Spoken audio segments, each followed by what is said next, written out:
Alors Serge, bonjour Bonjour. et merci beaucoup d'avoir accepté le principe de ces interviews. On va expliquer un petit peu quel est le concept de ces interviews. Et donc on fait ça dans le cadre d'une association qui s'appelle Sur les pas d'Hypatie, dans la région bordelaise. Et tu es toi-même bordelais.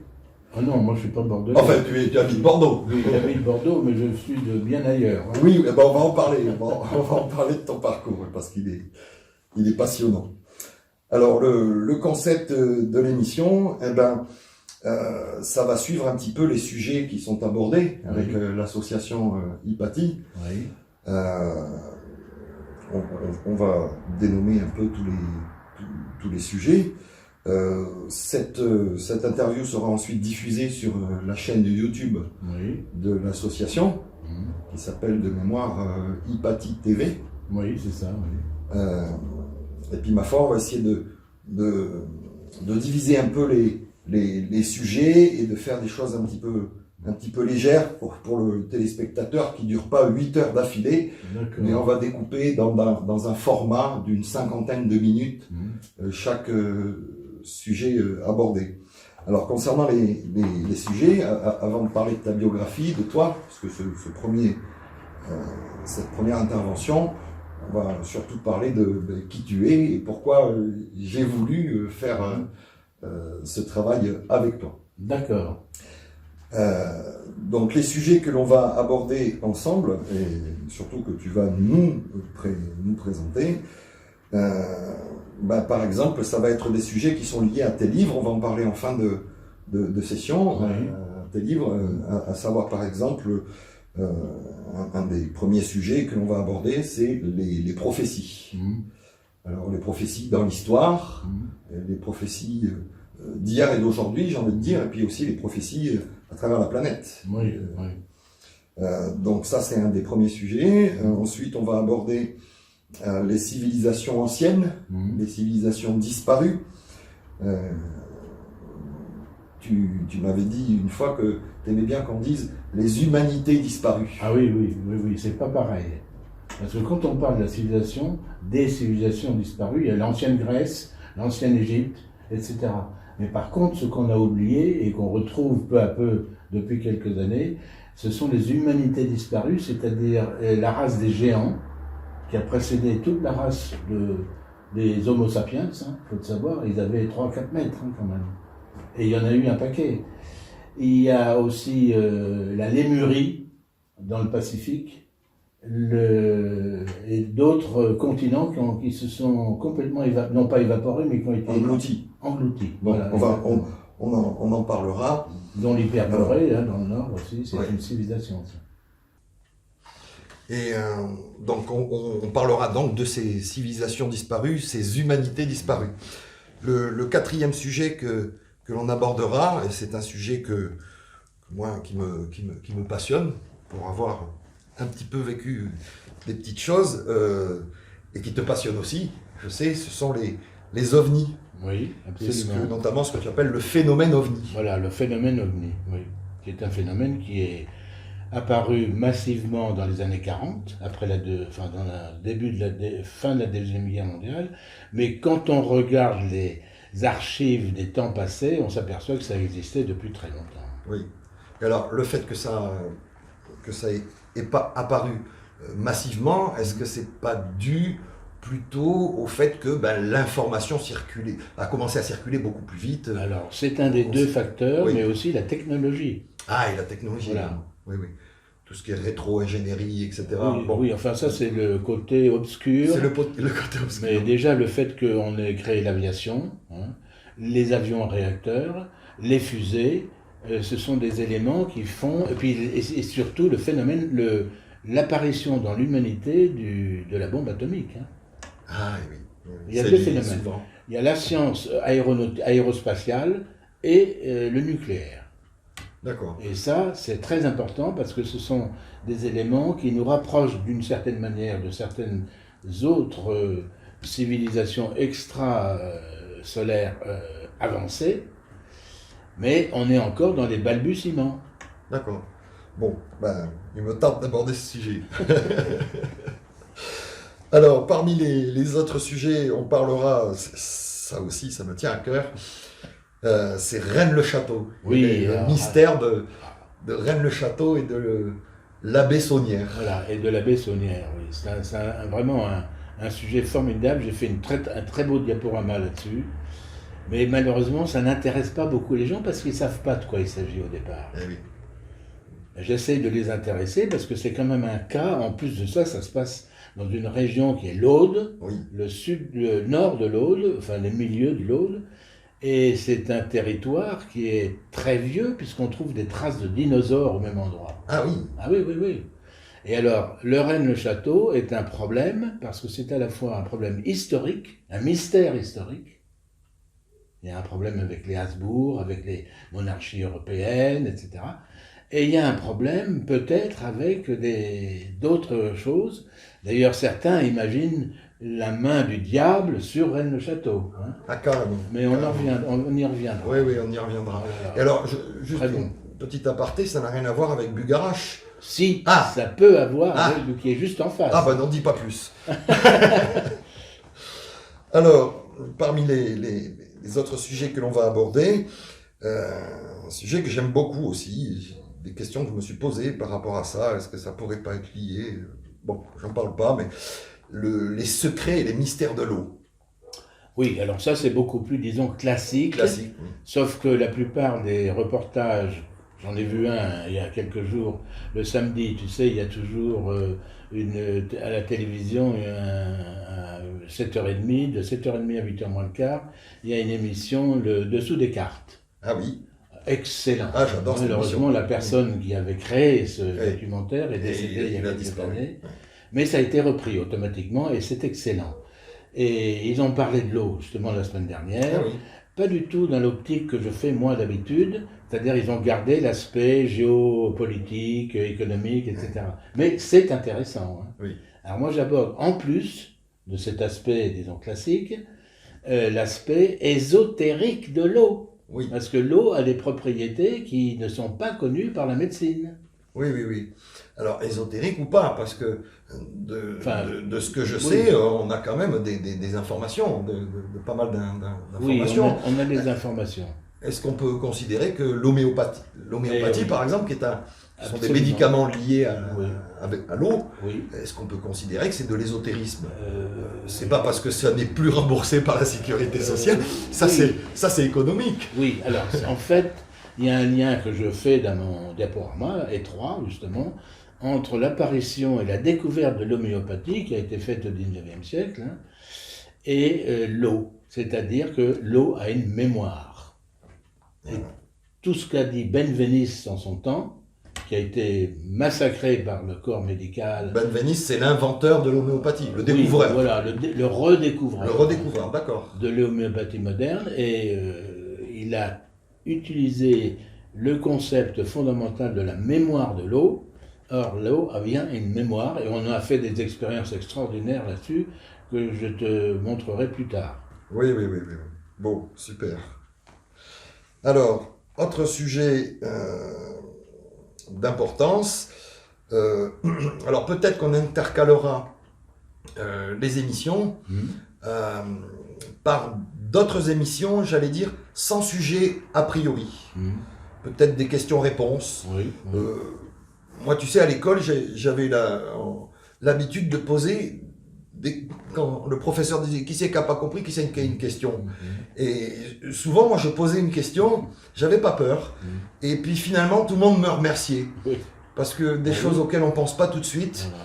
Et puis, ça peut nous revenir plus tard. Et donc, peut-être qu'on abordera Alors, des sujets qui oui, sont pas alors, forcément... Une anecdote à ce sujet. Oui. Moi, j'ai été professeur Ah, de fac et de terminale. d'accord. Dans plusieurs pays d'ailleurs, au Liban, en Argentine et en France. Des pays où je suis passé. Et quand j'avais oublié de faire un élément, disons, de prendre un élément dans une démonstration, je m'arrêtais et je disais, tiens, toi qui connais pas mal de choses, est-ce que tu peux m'expliquer et expliquer à la classe de quoi il s'agit. Alors ils se disaient tous, ah ben il est vachement sympa, il pose des questions aux élèves eux-mêmes. En fait, c'est parce que j'avais oublié.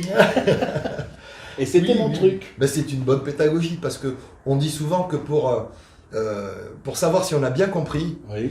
il faut savoir si on serait capable de former Et quelqu'un oui, d'autre. Bien sûr, oui. Et si on est capable de ça, c'est qu'on a bien compris. Voilà, exactement. Mais souvent, tu sais, tu as beaucoup de choses qui te passent par l'esprit, puis après tu oublies pendant un petit moment. Ben, bien sûr. Alors pour récupérer ça, et j'ai fait beaucoup de formations et de professorat, hein, en même temps que ma qualification industrielle. Hein. D'accord. Ben, on va y venir sur ta vie, ton histoire, ton parcours. Parce que moi, je suis un ancien Hewlett Packard, entre autres, qui est une entreprise prestigieuse Ah au oui. niveau mondial. Ah hein. oui, oui, oui. Ça existe encore d'ailleurs. Ah oui, oui. HP. HP, Oui. voilà, exactement, HP. Comme haut potentiel. Oui, exactement.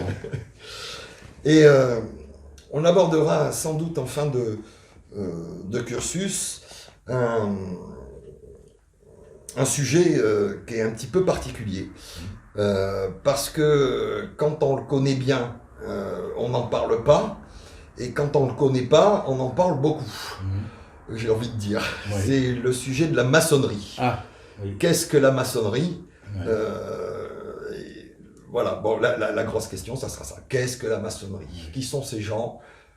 Que font-ils, etc. Bon, on en parlera Alors, en fin de... Alors je tiens à préciser à ce sujet, de mais je le parcours. redirai au moment venu, Oui, que j'ai fait à l'ABEM, qui est une asso comme la mienne, le CDIM ou comme Hypatie, mais qui se trouve à Cannes-Jean.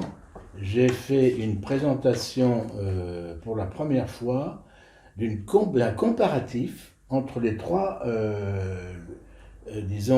parcours initiatiques traditionnels, qui sont la Rose-Croix, ou les Rosicruciens, d'accord, la maçonnerie et les martinistes. d'accord. Alors il y en a une quatrième, mais qui est très peu connue, je ne sais pas si ça existe toujours, c'est le pythagorisme. Ah non, Ouais. d'accord. Tout ça, ce sont Nul des n'entre parts. ici s'il n'est géomètre, disait Pythagore en haut du temple où il recevait ses élèves, hein, en Grèce antique. Qu'est-ce qu'il disait? J'ai pas entendu. Nul n'entre ici Si. s'il n'est géomètre. S'il est géomètre. C'est-à-dire il C'est faut vrai. avoir une conception géométrique de l'univers. D'accord. Et ça, c'est pas mal. Ouais. Parce que Et qui dit ça- géométrie dit structure. Oui. Oui. Ah oui, mais tu sais, quand tu remontes à l'Antiquité gréco-romaine et avant, tu trouves des concepts qui sont toujours bons, hein, aujourd'hui au XXIe siècle. Non, on va... J'ai envie de te demander, Serge, alors pour quelle raison j'ai eu envie de faire ça avec toi? On a l'occasion de se côtoyer, très peu, mais on a eu l'occasion de se côtoyer lors de cette année passée, notamment avec les quelques événements qu'a organisé l'association l'EHPAD Hypatie. Oui. Et au fur et à mesure de cette année, j'ai vu en toi, je te l'ai dit la dernière fois qu'on s'est vu, quelqu'un qui est une véritable encyclopédie vivante. Alors, puisque te le dis, je te crois. Donc sur des sujets, tu as des connaissances extraordinaires dans tous les domaines. Et ma foi, c'est passionnant. Et encore, j'ai abandonné mon thème originel qui est les sciences économiques. Hein. Les sciences Et économiques. l'économétrie, c'est-à dire la mesure mathématique des phénomènes économiques. D'accord. Ah oui. Alors, à ce sujet, je crois que tu as fait une formation, enfin tes études étaient liées à l'économie. Ah c'est oui, ça? oui, voilà, exactement. Moi, je suis ancien ingénieur économiste et docteur en mathématiques appliquées à des processus économiques et sociaux. D'accord. C'est Et non passionnant. pas à la physique, chimie, astronomie, etc. Alors, tu es né en France? Oui, alors je suis né à Nemours, en Seine-et-Marne, une très jolie petite ville, dont on a parlé quand il y a eu les inondations il y a 2-3 ans, D'accord. dans la région Oui, parisienne, oui, oui. là, et où passe un fleuve qui s'appelle le Loing. Le Loing. Oui, comme Loing. D'accord. Et il y a aussi un canal, le canal de Bourgogne d'ailleurs, parce que ça va dans le sens de la Bourgogne. Or, je suis né sous l'Angélus, et un 12 qui était un dimanche. Au son de l'Angélus, a dit le médecin accoucheur à ma mère. Donc, c'était à 7 heures, quoi. 6 heures. À C'était 6 avec heures. l'heure allemande à l'époque. Oui, je suis né en 1943. Ah, Et t'étais on né était pendant en la plein guerre. sous. Il y avait 2 heures de décalage avec l'heure allemande. D'accord. Alors tout ça pour dire que mon père, qui est d'origine bretonne, n'avait rien à voir avec la région Nemours, c'est à côté de Fontainebleau. Hein. D'accord. Il y a une très très belle région où il y a la fameuse forêt de La Fontainebleau, forêt de Fontainebleau. qui existait déjà à l'époque primaire, hein, si on peut dire. C'est-à-dire il y a des millions d'années. Ah oui, oui, oui. C'est une forêt primaire alors Oui, ça. oui, et D'accord. le sable et les rocs en grès, gris, hein, parce qu'il y a du grès rouge aussi, eh bien, ont des formes animales souvent. Tiens donc. Ah oui, c'est extraordinaire. Il faut y aller et voir sur le champ, sur le terrain. Alors ça fait un peu loin de Bordeaux, mais à l'occasion. Oui, mais à l'occasion, quand tu vas en région parisienne, en voiture, tu dis je vais passer par Fontainebleau-Nemours. D'accord, d'accord. Ah, c'est super. Mais alors vaut mieux qu'il fasse beau, hein, quand même. Mais c'est très beau. Alors je suis né là, au son de l'Angélus, le matin très tôt, et un dimanche en plus, et un 12. Et alors, le 12, c'est. Ah ben 12, c'est 2 plus 1 égale 3. Ah, Hein, voilà. 1, 2, et 3. 2 plus 1 égale 3. Voilà, la Trinité. On peut trouver des tas de correspondances comme Oui. ça.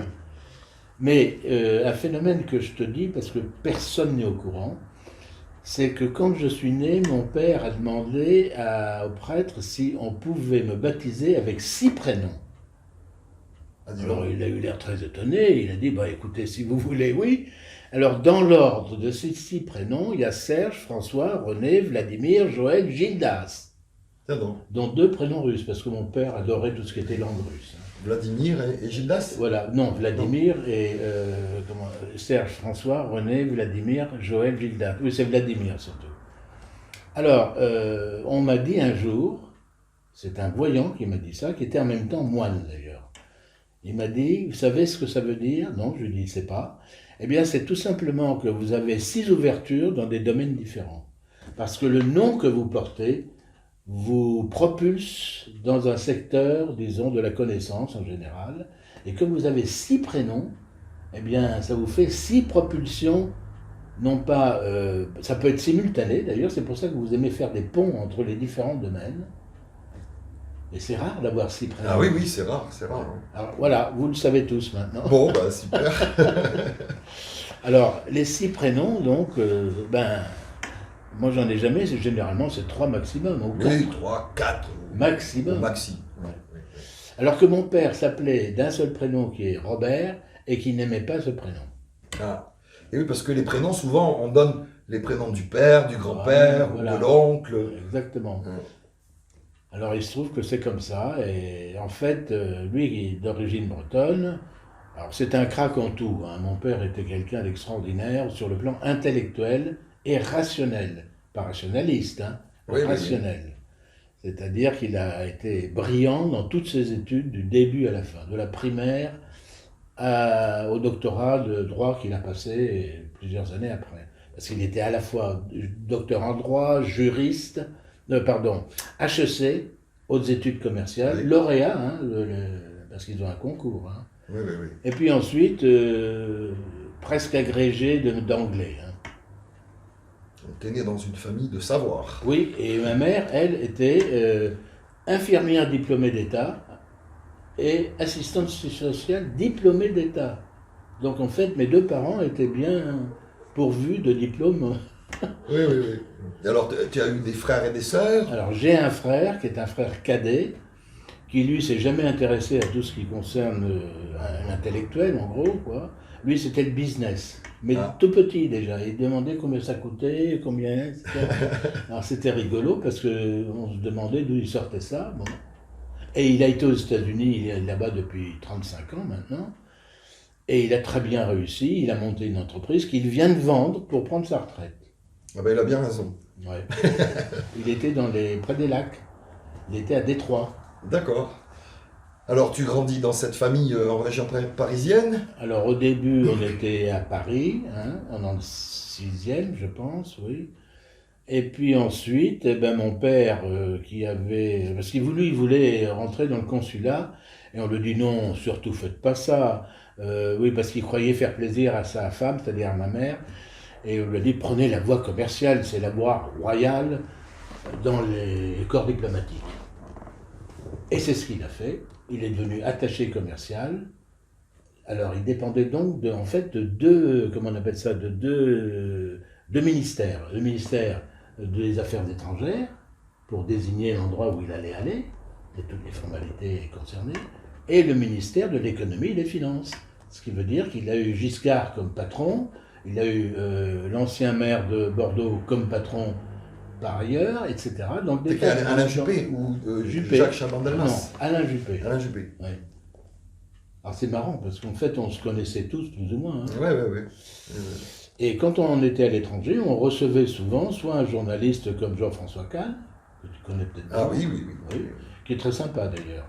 Même si on n'était pas d'accord avec toutes les idées qu'il pouvait défendre, quand moi je me souviens l'avoir vu au Liban, parce qu'on a été au Liban pendant 8 ans hein, quand même. Ah oui. C'est le seul poste de longue durée. Tous les autres postes où était mon père se situent entre 3 et 4 ans de présence sur ce pays. D'accord, donc quand tu es au Liban, t'avais quel âge là? J'avais entre plus de 20 ans hein, quand même. Ah, plus de 20 ans, Oui. D'accord. Donc Et tu étais à Paris et après au Liban. Ah non, pas à Paris non seulement. On a fait un tour, la moitié du monde. Hein. Dans l'ordre chronologique, mes parents ont été affectés au Canada, d'abord. Moi, je suis parti avec eux en bateau, du Havre. Ensuite, mon frère cadet est né là-bas, donc il est né canadien, et français aussi, oui.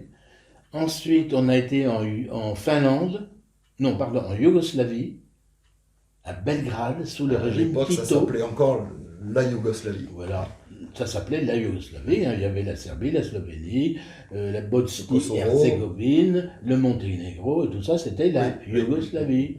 Et les Français avaient beaucoup travaillé pour que ces pays s'unissent, justement. Oui.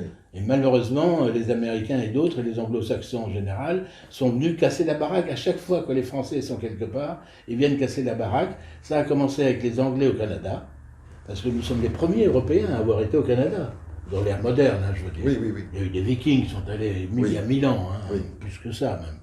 Mais bon, et qui on voit venir? Des Anglais qui ont essayé de nous virer du Canada, alors que les Indiens avec lesquels on avait pactisé grandement se sont unis aux armées françaises de l'époque pour repousser les Anglais à l'extérieur. Malheureusement, on a perdu. Enfin, ça, c'est de l'histoire. Hein. Oui. Alors, tout ça pour dire qu'on a fait la moitié du monde. Alors, dans l'ordre chronologique, le Canada, la Yougoslavie, la Finlande, l'Argentine, avec des moments où je suis resté en France, hein, quand même, entre les deux. D'accord. De l'Argentine, on a été à Moscou. De Moscou, on est allé au Liban. Et puis ensuite, mes parents sont rentrés en Europe. Alors l'Europe, c'est quoi? C'est le Danemark, c'est le Luxembourg, qui était tout près. Oui, parce que comme il finissait sa carrière, il voulait être plus proche de Paris. Oui, normal.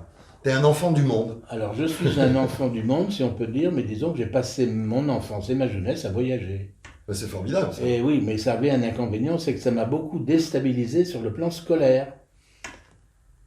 Donc j'avais la réputation d'un cancre. Mais par ailleurs, comme j'étais un fanat de science-fiction, je racontais des tas d'histoires extraordinaires.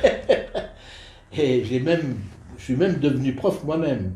Prof de maths d'abord et prof de sciences économiques ensuite. Et dans le dernier lycée où j'ai œuvré de manière pendant 1 an à peu près, j'avais réussi à réunir des élèves qui s'intéressaient à ça. Moi, je leur posais la question en classe. Hein. Bon, qui c'est qui s'intéresse ici à la science-fiction? Alors, il y avait des bras qui se levaient. Je leur disais, bon, vendredi, avant de partir en week-end, vous venez me voir dans telle salle et on se réunit pour se dire quand est-ce qu'on fait un petit séminaire sur la science-fiction, l'anticipation, etc. Donc, on parlait du Jules Verne, on parlait d'une œuvre, on parlait d'un personnage, on parlait d'un auteur. Et un jour, c'était une femme, la proviseure me dit, écoute Serge, il y a un problème parce que la prof de lettres commence à trouver que tu empiètes beaucoup sur son domaine. Je dis, mais non, pas du tout, elle ne s'intéresse pas à la science-fiction. Eh oui, même les collègues sont furieux quand on touche à leur domaine d'action, qui était la littérature. On sait bien. Non mais tu sais, les gens ne le savent pas ça. Hein. Donc alors, tu fais tes études en économie? Oui, alors en fait, je suis revenu en France pour faire mes études en économie, à la fac de droit et de sciences économiques, parce que c'était ensemble à l'époque. D'accord. Rue d'Assas, à Paris. Et puis après ça, bon, ben, j'en parle pas dans ma biographie parce que ça n'a aucun intérêt. Par contre, c'est dans mon CV, le vrai CV professionnel, quoi. Oui, oui, oui, oui. Et ensuite, qu'est-ce qui t'amène à faire des mathématiques alors? Ah bah pas comme parce que en fait j'avais fait des mathématiques avant de commencer l'économie. Et comme quand on est allé au Liban, les professeurs ont vu que j'avais des compétences en maths et en économie avant de rentrer à la faculté de Saint-Joseph de Beyrouth, qui est une faculté jésuite, hein, faut Oui. pas oublier. Les jésuites sont implantés là depuis le XVIIe siècle, hein. D'accord. L'école d'Orient, comme celle de Paris, là, à Porte-Maillot, hein, et tout ce qui est droit. Alors, le droit, au début, il n'y avait pas de maths. Puis quand on a introduit l'économie, ben, il y a les matheux qui sont rentrés. Oui, oui, oui. Et moi, j'avais des compétences là-dessus. Donc, j'étais à la fois étudiant en 3e cycle, pour préparer un doctorat, et en même temps élève dans certains domaines que je connaissais moins que d'autres. D'accord, oui, le Liban, avec l'actualité, je connais pas, moi je connaissais pas, mais avec l'actualité, j'ai appris que c'est un petit peu considéré comme la Suisse du Oui, Moyen-Orient. alors ça, c'est sur le plan bancaire, Voilà. essentiellement. Oui. Mais sinon, ce sont les descendants des Phéniciens. Ah, Et les Phéniciens sont des tribus très anciennes qui peut-être viendraient du Yémen, auraient parcouru le désert d'Arabie et seraient venus en Méditerranée, auraient envoyé des bateaux à droite à gauche, parce qu'on retrouve même des traces des Phéniciens en Amérique latine. d'accord. Oui, on dit que c'était des Bien avant marins. Christophe Colomb, hein. On dit que c'était des marins. Voilà, c'était des grands marins et commerçants. Ils sont à l'origine de la création de Carthage, en Tunisie, Ah, et de Marseille. et oui, Eh oui, d'accord. c'est des ports. Et oui, oui, oui. Et on ne sait pas très bien d'où viennent les Phéniciens. On a quelques représentations de petites statues avec des grands bonnets, comme ça, pointus. J'ai même fait, dans une maison de retraite qui est juste à côté, là, les îles d'Or, une conférence sur les Phéniciens et le Liban, enfin bon, des petits rapprochements historico-géographiques. Mais si tu veux, c'est un sujet formidable pour un historien, ça. Et qui est très peu connu, hein. Ouais.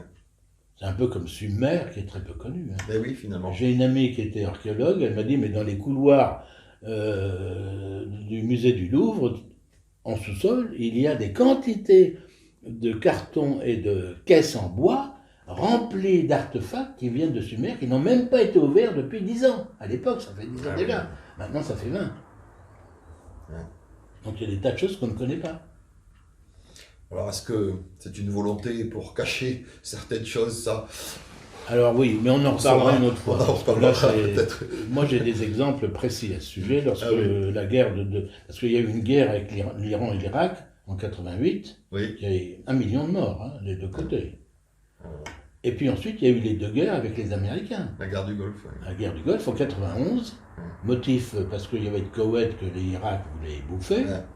alors que c'est un territoire irakien, hein, qui donne sur la mer. Bon. Les Américains l'ont empêché en 91 et puis en 2003. Et c'est là où on a vu parachuter, non pas des militaires, mais des archéologues pour aller fouiller et récupérer tout ce qu'ils pouvaient au musée de Bagdad. C'est ce qui se dit. Il y a même des images qui circulent. Oh, mais c'est incroyable! On voit des Américains qui pillent Oui. le musée de Bagdad. Oui. On dit par exemple aussi qu'on ne retrouve plus les artefacts des batteries de Bagdad. Oui, On a les plus fameuses batteries oui, dont on parlait. On n'a plus que les photos. Oui, il n'y a plus que les photos, oui. Ouais. Oui, alors ça, c'est incroyable. Et encore, c'est pas ça qui est le plus important, à mon avis. Donc, une fois que tu as fini tes études, bon, tu es diplômé, alors après, tu es propulsé dans la vie active, Oui. et tu choisis quel pays? Ah ben, je ne choisis pas. À l'époque où je suis propulsé, puisque j'avais encore des études en cours, et que j'étais en même temps professeur, c'était au Liban. Donc, d'une part, j'ai été recruté par un cabinet libanais, enfin, franco-libanais, mais surtout libanais, qui s'occupait de réformer, d'abord de former et de réformer la sécurité sociale libanaise, qui est une copie conforme de la nôtre. D'accord. Parce que tout ce qui est au Liban est d'origine française, hein, il faut le savoir. Hein. Depuis 1943, Il y a un grand lien entre la oui, France ah bah oui, parce que le Liban. nous avons eu des colonies au sens propre du terme, comme en Afrique noire, mais on a eu aussi des mandats officiellement désignés par l'ONU. Et même avant, par entre les deux guerres mondiales, par la SDN, c'est-à-dire la Société des Nations, organisme mondial qui a précédé l'ONU. Nous avions un mandat sur le Maroc, qui n'était pas une colonie, mais un mandat pour une durée donnée, voilà. Un mandat sur la Tunisie et un mandat sur le Liban. Ce sont des espèces de partenariats coopératifs. Voilà, mais on a appelé ça des colonies, mais ce n'est pas des colonies à proprement parler, puisqu'on était limité dans le temps, et que alors, on a fait beaucoup de choses sur le plan culturel. L'Algérie n'était pas un mandat. L'Algérie était une colonie qui s'est transformée en département. Hein. Il y avait 2 départements d'Algérie, dont un qui était au sud, qui a servi aux explosions nucléaires aériennes françaises. Dans les années 58, par exemple. D'accord. Ah oui. Or, il faut savoir que ces mandats, alors les Libanais étaient heureux comme tout, parce que le Liban est le pays arabe qui est mixte au point de vue confessionnel. En fait, il est plus que mixte, mais grosso modo, il est mixte. Tu as les Mahométans, tu as des gens qui sont dans la lignée musulmane. Oui. Alors, il y a plusieurs. Il y a les sunnites, majoritaires, les chiites, minoritaires à l'époque, mais maintenant ils sont majoritaires, et un troisième groupe, une religion très étrange, qui est... Bon, j'ai plus le nom en tête, mais ça va me revenir. Donc, il y a 3 filières musulmanes, et puis les chrétiens. Or, la moitié du Liban était chrétienne, pendant très longtemps, puisque la moitié, 60% de la population était chrétienne. D'accord. Alors, quand on dit chrétienne, c'était à la fois les chrétiens d'Orient comme les orthodoxes, et les chrétiens qui reconnaissent Rome, c'est-à-dire les chrétiens d'origine latine, si on peut dire, mais la messe était dite en arabe. Alors, écouter la messe en arabe, c'est magnifique, parce que il y a des chants, et des trucs. Ah oui, mais alors ça te forme un bonhomme, hein. Et les jésuites à côté. Sans le latin, disait Brassens. Oui. Là. Bien que le latin soit très respectable, hein, parce qu'on a bâti des civilisations sur le latin. Hein. Mais le Liban est vraiment un cas, c'est un microcosme terrestre. Tu trouves toutes les communautés au Liban. Ah oui, ceux dont j'ai oublié le nom, c'est les Druzes. Les Druzes? Oui, les Druzes. Alors les Druzes, c'est une communauté mahométane, donc pas chrétienne, mahométane, qui vient s'ajouter aux sunnites et aux chiites. Mais ils sont beaucoup plus modestes en nombre. Mais ils sont très influents. Et ils ont toujours soutenu la présence française, hein, faut savoir. Alors ce qui est dommage, c'est qu'encore une fois, les Britanniques ont essayé de nous évincer quand on était en Syrie, parce qu'il y avait une communauté druze assez importante, et ils se sont dit, on va utiliser les Druzes pour virer les Français de Syrie. Et quand je dis qu'on était au Liban, on était en Liban-Syrie. Hein. D'accord. Liban-Syrie, l'Irak d'abord n'existait pas. C'est la création de l'Iraq Petroleum Company, dans les années 20, ou en 25, qui a créé l'Irak en tant qu'État. Jusqu'à présent, c'était la Syrie. Anglophone, hein. Jusqu'à présent, c'était la Syrie, alors. Oui, c'est un morceau de la Syrie au sud, et la Mésopotamie au nord, mais il n'y avait pas d'Irak en tant que tel. D'accord. C'est la création d'une compagnie pétrolière anglo-saxonne, encore une fois. Les 2 grands emmerdeurs de l'histoire récente de l'humanité sont les anglo-saxons et le pétrole et les États-Unis. Ah, c'est pas loin d'être vrai, je pense. Non, mais il y a beaucoup de gens qui le pensent. Hein. Oui. Et qui le Donc savent. alors, tu es professeur... alors, je suis professeur en France et à Beyrouth. Au Liban, en France également? Oui, j'ai été professeur de sciences économiques et chargé de travaux dirigés de mathématiques à l'université Assas, où se trouve, depuis quelques années, à l'époque, l'arrivée des économistes. Et comme on fait des maths en économie, ce n'est plus que l'économie politique. Hein. L'économie politique, ça a toujours existé dans le cursus juridique. Puis après, quand les économistes se sont implantés dans des facs en France, on y a ajouté l'histoire, les mathématiques, un certain nombre de choses sur la géopolitique, ce qui était totalement inconcevable avant, et les stratégies militaires. Très bien. Alors tu fais toute ta carrière en tant que professeur? Alors je fais toute une partie de ma carrière comme professeur, et en même temps comme... responsable marketing dans certaines entreprises comme Hewlett-Packard. Ah, Hewlett-Packard. Alors Hewlett-Packard était au sud de Paris, hein, du côté des Ulysses. D'accord. C'est une boîte américaine Ah au oui, départ c'est une grosse boîte américaine, c'est pas la première, hein, parce qu'elle a commencé sur des petits modèles de gestion et de calcul scientifique, alors que IBM faisait de la grosse informatique. D'accord. Là, on avait pas vraiment des concurrents, IBM. Non, au début, D'accord. c'était pas du tout des concurrents. Puis un jour, quand les gens d'IBM ont dit mais merde, alors il y a le marché de la micro-informatique qui nous passe complètement sous le nez, Ah oui. il va falloir s'y mettre. Ouais. Donc ils ont dû réduire un certain nombre de mini-ordinateurs pour faire des micro-ordinateurs, hein, parce que le pico-ordinateur, c'est la calculatrice, Ouais. le mini-ordinateur, le micro-ordinateur, c'est l'ordinateur de bureau de table, et le mini, c'est le véritable, c'est la taille de la moitié de ma bibliothèque derrière, là, pour faire beaucoup plus de travaux de caractère, surtout de la gestion, hein, au départ. Et puis, les gros ordinateurs de IBM, Control Data, Honeywell, etc., tout ça sont des gens qui ont fabriqué de l'informatique, mais depuis les années 50, la tendance est à diminuer le volume, à changer les lampes en diodes, Oui. et on ne sait toujours pas comment est vraiment né le processeur, qui est une puce. C'est Intel? Oui, Ça vient alors de chez c'est Intel, parce que Intel a été la première compagnie mondiale à inventer la puce. Mais on pense, et je ne serais pas loin d'être d'accord avec cette idée, qu'on les a aidés d'en haut. D'accord. Et je préciserai plus tard ce que c'est qu'en haut. Oui, oui, oui. Oui, oui. Parce que il faut savoir que quand on crée un processeur ou un circuit électronique, il faut le dessiner sur une grande surface au départ.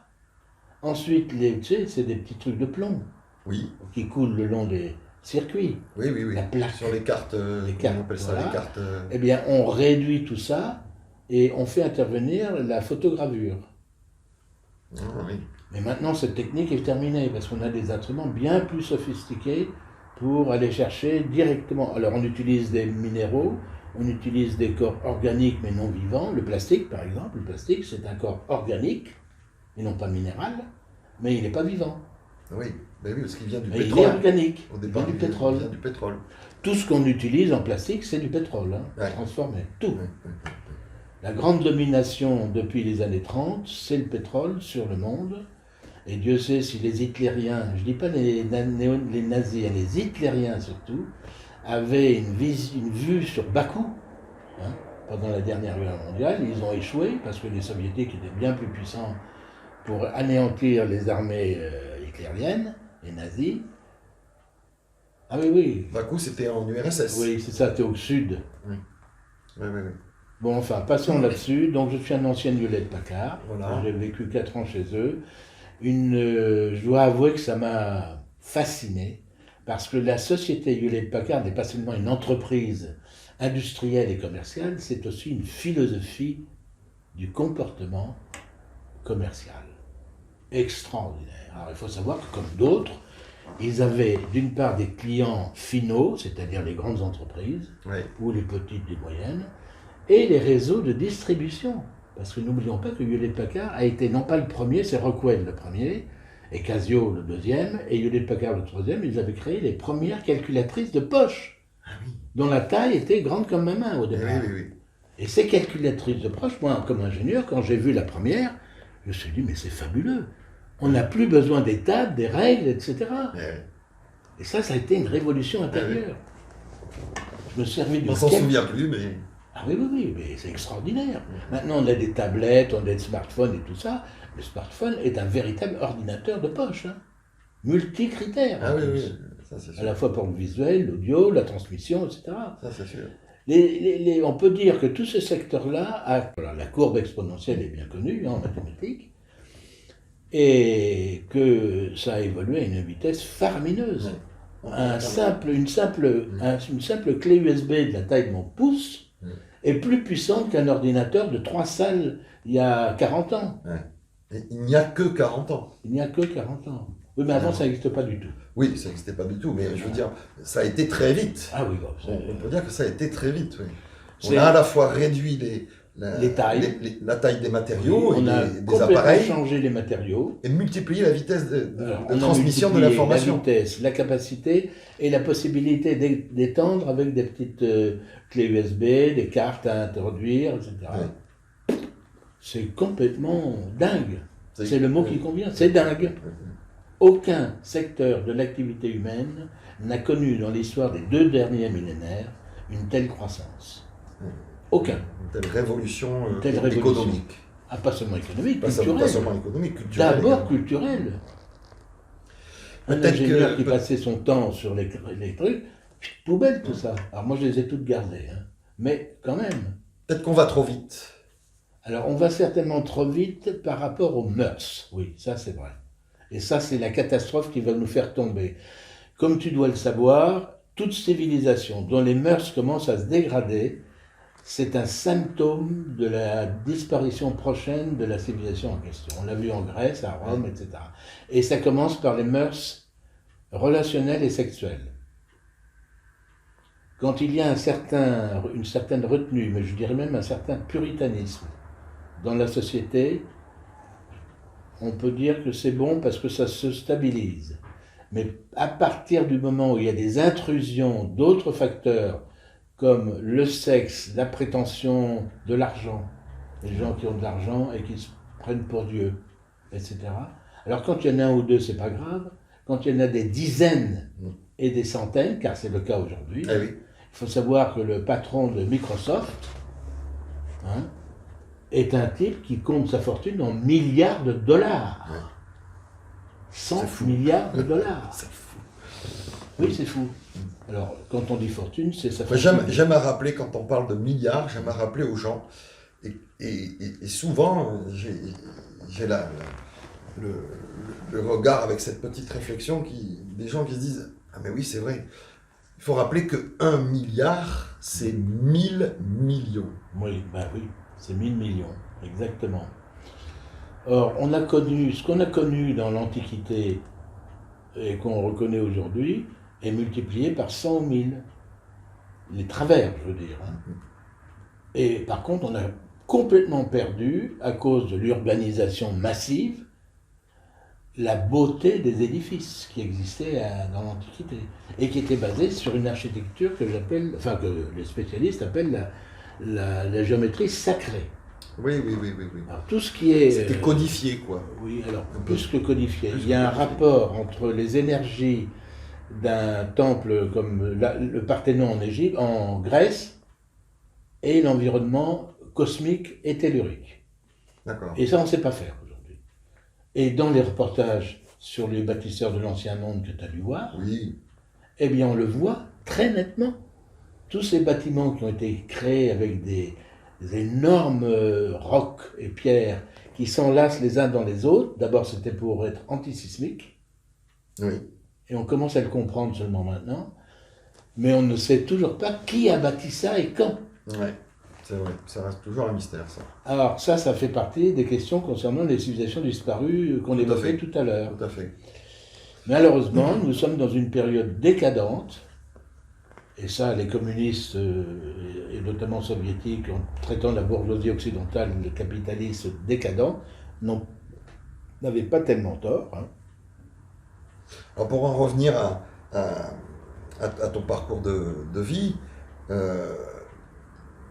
donc tu es professeur, tu travailles en tant qu'ingénieur économique C'est Hewlett-Packard. chez Hewlett-Packard. Et est-ce que d'ores et déjà tu as un attrait, un intérêt, déjà des vues sur les sujets que l'on va traiter? Ah oui. Ou est-ce que ça vient plus tard? Ah non, ça ne vient pas plus tard, ça vient même avant. Ah, Moi, même gosse, d'abord je ne savais pas lire très tôt, hein, je suis quelqu'un qui a été assez lent. Mes parents sont désolés un peu, hein, parce qu'ils étaient tous les deux des grands lecteurs, chacun dans leur domaine, bon. Et moi j'étais passionné de science-fiction, très jeune. d'accord. Alors qu'est-ce que je faisais? Je lisais des BD. Alors tu es né en 43, mettons, Oui. si je dis à 10 ans, on était en 53. Voilà. euh, Ben, je lisais de la BD. Et je Qu'est-ce qu'on avait commence- comme science-fiction? De la BD? Oui, alors la science-fiction, tu la trouves beaucoup en BD. Et alors, comme ma mère, un jour ma mère disait quand même, il faudrait qu'il commence à lire du vrai livre, quoi, sans images. Oui. Parce que la BD, c'est d'image. Ah oui. Et elle m'emmène, on était de passage à Paris, parce que mes parents avaient un appartement avenue Niel, près de l'Étoile, dans le 17e arrondissement. Et c'est près des Ternes et l'Étoile. Hein. Il y a l'avenue MacMahon qui part vers l'Étoile. Elle m'emmène au cinéma un soir et on va voir Jules Verne de Walt Disney, 20 milieux sous les mers.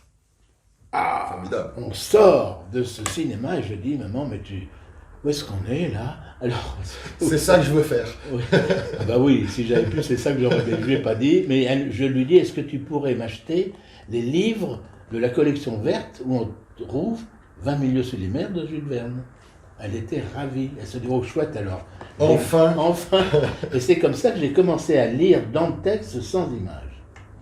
Mais j'ai continué à aimer la science-fiction. Or, l'intérêt de la science-fiction, mais à l'époque je ne le savais pas, au sens large, hein, Oui. science-fiction, fantastique, etc., c'est qu'on trouve quasiment tous les scénarios possibles d'un avenir plus ou moins lointain. Tout a été imaginé. C'est un peu de l'anticipation. Oui, mais c'est pas un peu, c'est de l'anticipation où tous les auteurs, parce qu'il y en a eu beaucoup, hein, pas beaucoup en France, mais beaucoup chez les anglo-saxons, et ils ont, en multipliant tout ça, ils ont trouvé tous les scénarios possibles. Alors, quelquefois, c'est à se demander si c'est eux qui, les auteurs de science-fiction, s'ils sont la cause tu vois ce que je veux dire, oui, la cause de notre futur, oui. Aussi au contraire, je dirais, ils sont la conséquence d'un futur qui n'est pas encore là, ou d'un futur potentiel, possible. Oui, alors c'est à la fois vrai et faux. J'ai écrit un article il y a 20 ans, et puis 8 jours après l'avoir publié dans une petite revue à tirage limité, comme j'en faisais souvent, qu'est-ce que je vois dans Le Monde? Le même article, enfin, le gars ne pas lu, mais ils ont les mêmes idées que les miennes dans cet article du Monde, hein, qui se posait la question de savoir qu'est-ce qui influençait le futur par rapport à notre vision passée, par exemple. Est-ce que c'est le passé qui peut influencer les orientations inconscientes de la collectivité, hein, comme il y a l'inconscient individuel, il y a aussi l'inconscient collectif. Ben, c'est à la fois vrai et faux. C'est-à-dire qu'il y a certainement des cas où c'est très très vrai. On découvre par exemple, moi je me suis intéressé à l'histoire des ovnis. Eh bien on découvre qu'avant les ovnis, il y avait plein de publications au XIXe siècle qui préparaient manifestement à l'apparition massive des ovnis dans les années 40-45. Et c'était au 19e. Qui prévoyait, tu veux dire? Oui. Là, il y a des gars qui faisaient des histoires, et quand on voit l'objet, c'est exactement ce qu'un tel a vu 20 ans, 30 ans ou un siècle après. Donc il y a un rapport entre le passé et le futur. Oui, et puis il y a peut-être des rapports. On sait aujourd'hui, il y a eu une expérience faite, je crois que c'était aux États-Unis, récemment, où on a réussi, entre deux particules subatomiques, on a réussi à transmettre une information en temps réel à des particules qui étaient distantes de quelques kilomètres, ou une dizaine ou centaines de kilomètres, je ne sais plus. Oui, alors c'est possible. Je crois qu'on appelle ça l'intrication quantique, ou quelque chose comme ça. Quantique. C'est possible que les idées aussi voyagent. Oui, ah ben ça, elles voyagent. Des historiens qui s'intéressaient... Et en temps réel, j'allais dire presque. Ah oui, en temps réel. Alors on l'a déjà remarqué dans l'histoire depuis le XVIIIe siècle, hein, où on voit des idées qui surgissent à un moment donné, et on retrouve, mais on ne le sait qu'après, dans un autre pays, quelqu'un a eu une idée semblable. Oui. Mais je ne dirais pas que c'est de la télépathie, je pense que c'est autre chose. C'est peut-être autre chose. La télépathie fait peut-être partie de... Oui, mais on ne sait même pas ce que c'est. On ne sait même pas ce que c'est. On a essayé de mettre des écrans entre deux personnes qui correspondaient télépathiquement, et on n'a jamais trouvé une onde qui passait entre les deux. Oui. Comme on trouve par exemple en radioactivité. On met un écran de plomb, la radioactivité passe pas. Oui. Ça on le sait. Ça reste encore dans le domaine du physique, du visible. Ah oui, alors que la télépathie, on ne sait toujours pas ce que c'est. Alors certains, comme Jean-Pierre Petit, comme d'autres spécialistes de la cosmogonie, se sont dit, on va voir si c'est pas un basculement de structure. Alors ça, c'est de la géométrie, hein, d'une certaine manière.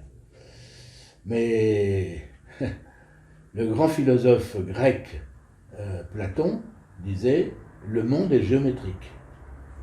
Ouais. Alors dis-moi, je vois sur ta biographie que tu as fait partie d'un groupe. Alors, est-ce que tu as travaillé avec ce groupe, le groupe d'études des phénomènes aériens? Oui, C'est le GEPA. le GEPA. Alors le GEPA est une organisation, c'est l'une des deux premières avec Lumière de la nuit. Lumière dans la nuit. Lumière dans la nuit. Voilà. Les deux assos qui se sont créés les premières, et le GEPA et Lumière dans la nuit. Alors ça n'a rien à voir avec le GEPAN. Non, non, ça n'a rien à voir avec le GEPAN. Le GEPAN, c'est une organisation officielle, Étatique. gouvernementale, Ouais. qui a été créée au CNES, à Au Toulouse. sein du CNES. Voilà. Et c'est très bien d'ailleurs. En 1977. Ah, c'est si vieux que ça, d'accord. Oui. Ah oui, c'est ancien, oui. Et c'est une très bonne initiative. Maintenant, ils bloquent souvent, hein. Dans des cas. Eh oui.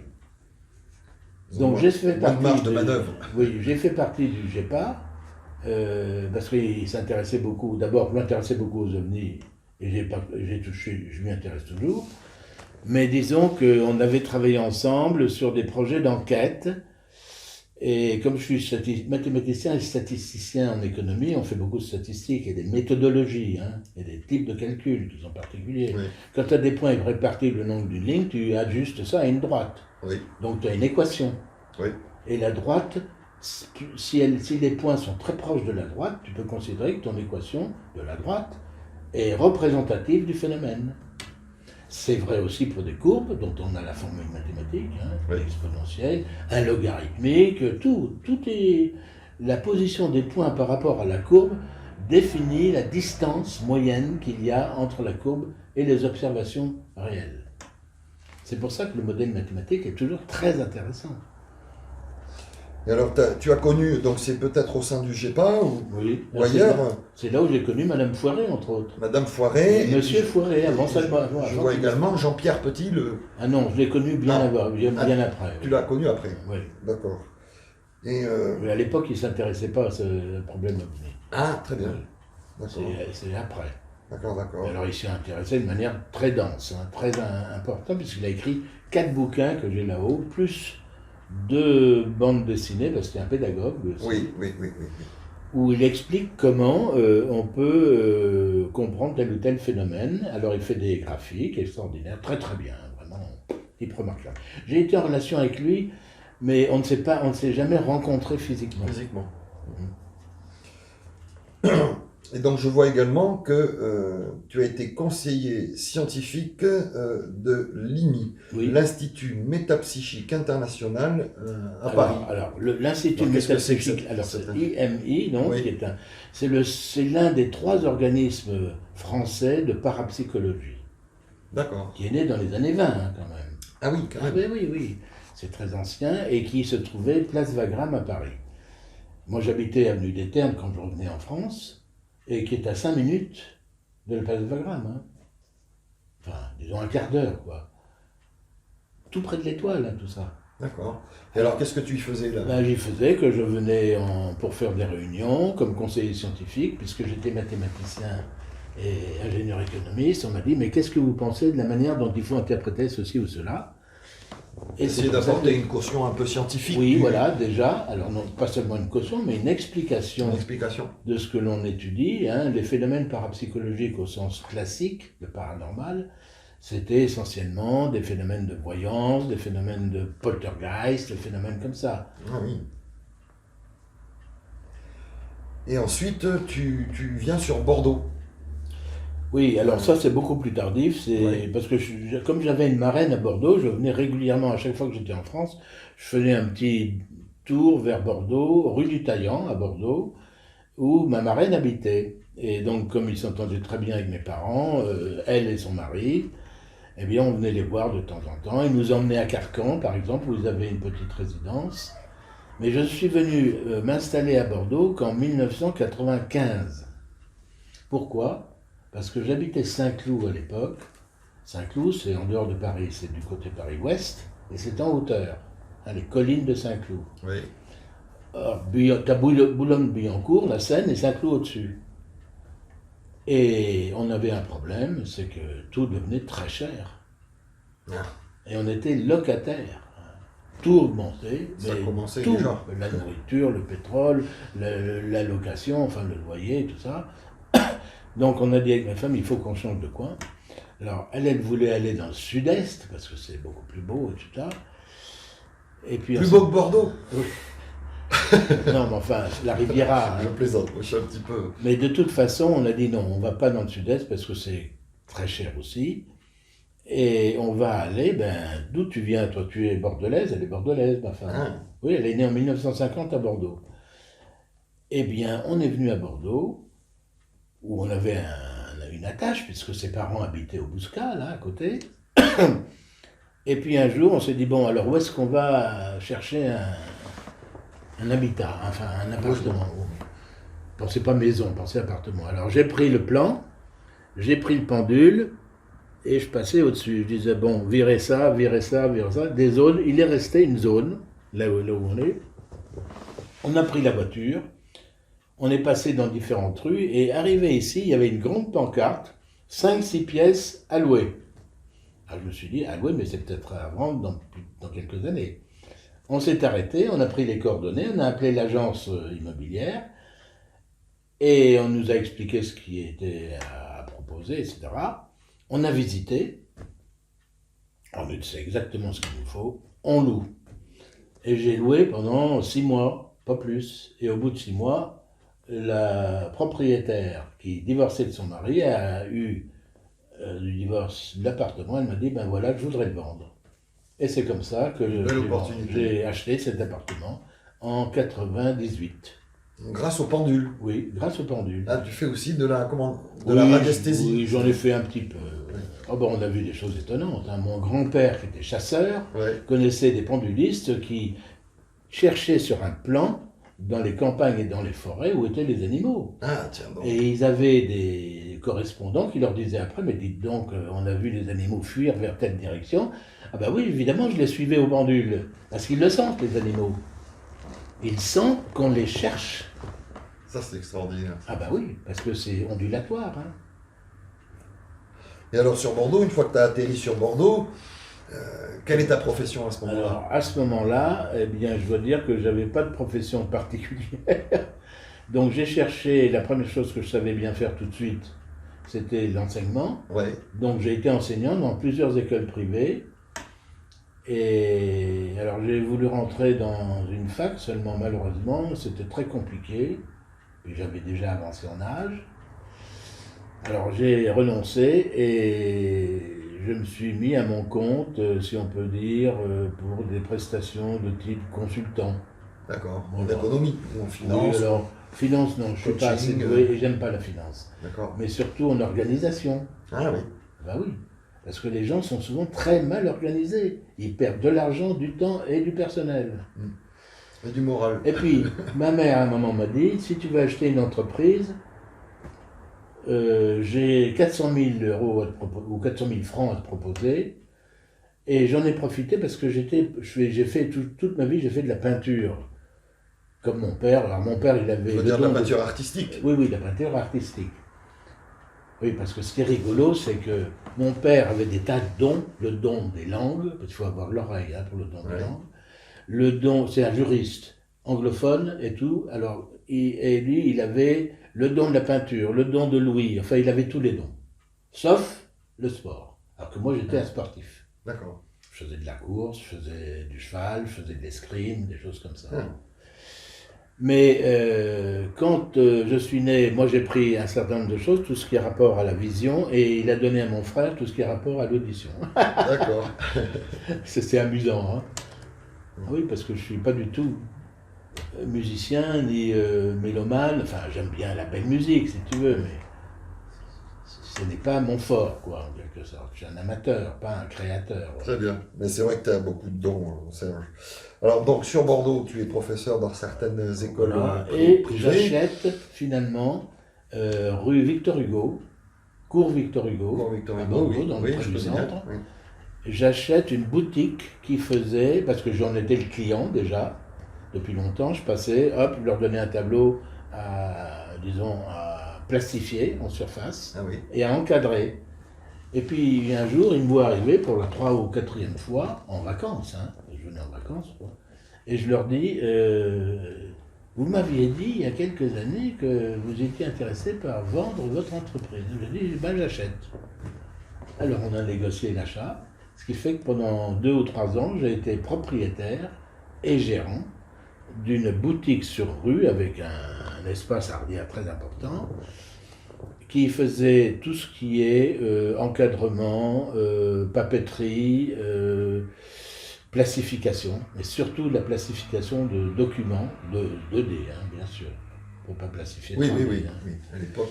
Et comme les ils avaient, imprimantes 3D, ça des n'existait machines, pas. Oui. parce que ça s'appelle un laminateur, D'accord. quand on veut plastifier une surface, que ce soit recto ou recto verso, parce qu'on le fait aussi pour des trucs qui pendent, Oui. il faut que ça soit Oui, oui. plastifié de 2 côtés. Oui. Dans les J'appelle ça une surfaces- plastifieuse. Oui, alors ça ne s'appelle pas une plastifieuse, ça s'appelle un laminateur. D'accord. Mais j'ai appris qu'il y avait des films de plastification granulés, des films fins, des films satins, des films brillants, enfin, toutes ces Oui. films. Un panel Chaque de- profession a ses caractéristiques. Ah d'accord. Ils sont immenses. Et puis j'en ai profité pour tout informatiser. D'accord. Alors là, tu restes combien de temps dans cette Alors là, je reste boutique 3 ans dans cette boîte. Et en 2000, parce que eux, ils étaient restés, les 2 personnes qui m'avaient vendu, étaient restées là pour m'aider à travailler avec eux. Oui. Puis après, ils sont partis. En plus, ils avaient un Portugais qui était un ouvrier, qui était assez bon d'ailleurs. Et on était cours Victor Hugo, tu sais où c'est le cours Victor Oui, Hugo? oui, tout à fait. Bon. Et c'est un pays, c'est un quartier arabe, plus ou moins. Enfin, En bas, oriental, il y a oui, turc, oui. arabe, Oui, etc. oui, Voilà. oui, oui.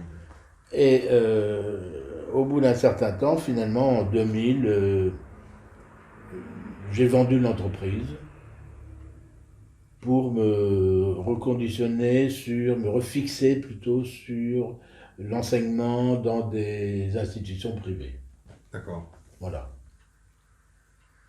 Alors je vois dans ton parcours également que tu as été en 2004 président du Centre d'information métapsychique de Bordeaux. Oui, alors ça, c'est pas seulement en 2004, j'ai récupéré une association comme celle sur les pas d'Hypatie, Oui, ou comme celle de la BEM, Oui. Association bordelaise d'études métapsychiques. d'accord. Ça fait 3 Oui. actuellement. Hein.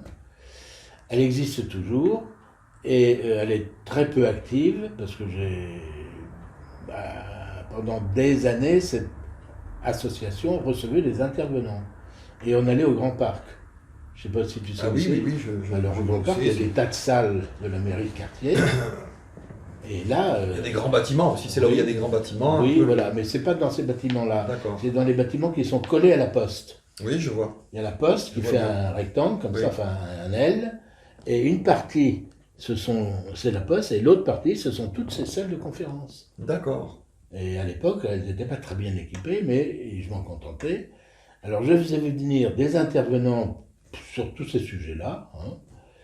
Moi-même, je prenais la parole de temps en temps, mais enfin, ce n'était pas mon activité principale. J'étais surtout l'organisateur. Par contre, je faisais un boulot très important, c'est la création des documents d'annonce. Il y avait un volet triptyque, Oui. en 3 volets, en 3 volets, pour annoncer le programme du trimestre, qui allait intervenir, à quelle date, à quelle heure, sur quel sujet, etc. Et ça pendant 3 ou 4 ans. D'accord. Et c'était un boulot, hein. Oui. Parce qu'il fallait le créer, le faire imprimer et ensuite le diffuser. Eh oui, 1000 oui, exemplaires, hein, Oui, oui, oui, oui. pour une petite asso. Oui, dans les années 2000, c'était l'infographie, parce que c'était de Alors, l'informatique. oui, mais on n'avait pas. j'avais pas les outils n'étaient pour pas super développés. Il fallait Non, avoir puis moi, beaucoup je d'imagination. voulais pas et- perdre mon temps à ça. Je faisais tout à la main et ensuite l'imprimeur les imprimait à raison de 1000 exemplaires par Ouais. dépliant. Ouais, C'est ouais, un ouais. dépliant. Et j'en laissais un peu partout. Et c'est comme ça qu'on a reçu des 50, 60 personnes dans les salles. À chaque événement. À chaque événement. Pas à chaque, mais surtout quand il y avait un médium qui venait. Ah, ça a Et dis-moi, intéressé. c'est toi qui m'as parlé de Jean-Pierre Girard l'autre jour? Oui, c'est moi Je qui t'ai t'en ai montré parlé. les bouquins qu'il Oui, a oui, fait. oui, c'est moi qui t'en ai Eh parlé. bien, on a reçu comme ça Jean-Pierre Girard au D'accord. CDIM dans ces circonstances. Mais alors D'accord. là, il était plus ce qu'il était avant. Hein. Il avait complètement changé, il était complètement barjot. Il a des chaussettes de couleur avec un nœud papou comme ça. Oui, moi j'ai trouvé aussi que... Oui, non, mais ça c'est parce qu'il a dégringolé sur le plan. Mais il n'a pas toujours été comme ça. Hein. Alors voilà, le CDIM est une asso qui existe toujours. Alors je vais te dire, entre nous, je la garde parce que ça me permet d'avoir des salles de la mairie. Oui, de Bordeaux. oui. C'est bien. Comme ils me connaissent depuis longtemps, il suffit que je leur dise, voilà, je voudrais telle et telle salle, etc. Ce qui est le cas. J'ai réservé une salle à la Chartreuse parce que j'ai fait prochainement un séminaire sur l'hermétisme. D'accord. Et je vois que tu écris des articles aussi. Oh là là. Souvent, tu en as écrit. J'en ai écrit des dizaines. Alors quoi? Toujours pareil, soit c'était une planche de maçonnerie que je transformais en article, Ouais. parce que le sujet était intéressant, un peu pour les maçons, mais aussi pour les profanes. Oui. Soit c'est un article qui n'avait rien à voir avec la maçonnerie au départ. J'en ai écrit des dizaines que j'ai envoyées à des revues à tirage limité, des fanzines, on appelle ça, fan magazine, Ah oui. contraction de fan magazine. D'accord. Alors c'était très connu pour la musique, ce genre de fan magazine. Et avec un ami qui s'appelle Philippe Biécré, Philippe Marlin pour les amateurs, qui est président d'une autre asso qui s'appelle l'ODS, Œil du Sphinx, mais qui elle a une couverture nationale, eh bien on avait créé une série de revues. La première, c'était des revues essentiellement sur les jeux et les science-fiction et les labyrinthes, vous voyez, ce genre de trucs. Mais moi, ça ne m'intéressait pas trop, les labyrinthes. Et je lui ai dit, il faut qu'on crée une autre revue sur l'ésotérisme. Ah.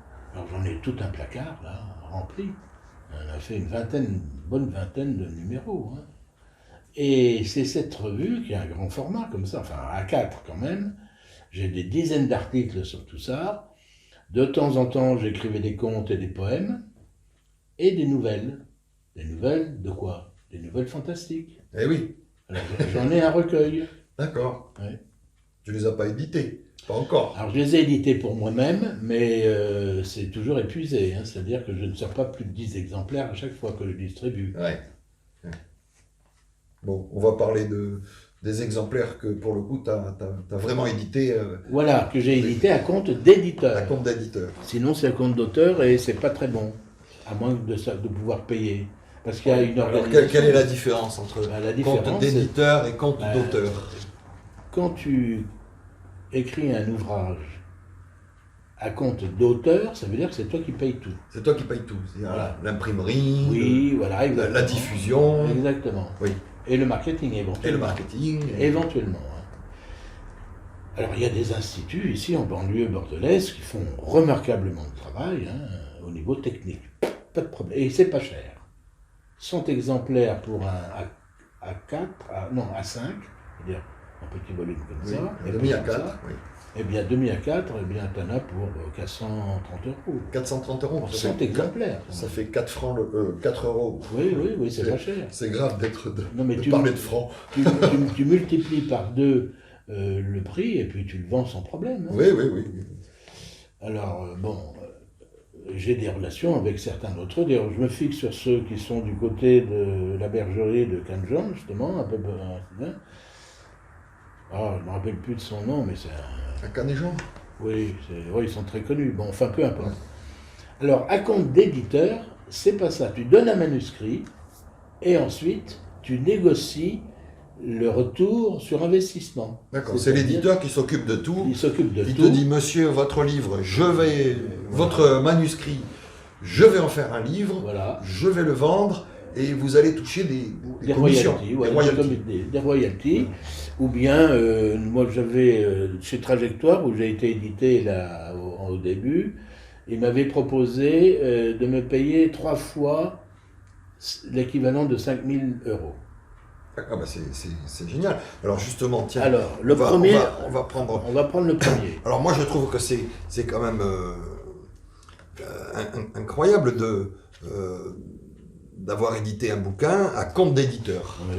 Parce que ça veut dire que il y a un éditeur professionnel à un moment donné qui a dit « Monsieur, ce que vous avez écrit, ça m'intéresse. Oui, et moi, je vois Voilà. Et en plus, le potentiel, etc. au bout de quelques années, il en avait vendu 5000 exemplaires. Ouais, dis donc, c'est énorme. Pour quelqu'un d'inconnu, parce que j'étais quand même relativement inconnu. Hein. Donc ça, c'est le premier bouquin que tu À écris. compte d'éditeur, voilà. À compte d'éditeur.